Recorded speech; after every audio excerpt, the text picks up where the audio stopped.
Եղբայրներ, եկեք մի բանից խոսենք։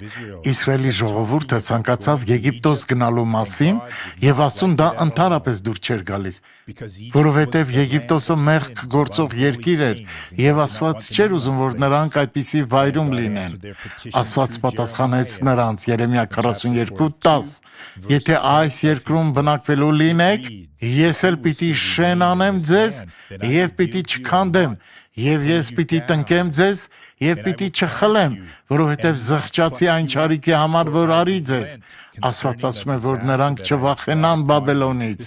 Ինչպես Աստված օրհնեց իր ժողովրդին, այդպես էլ նա ուզում է օրհնել ձեզ։ Աղոթենք։ Հայր,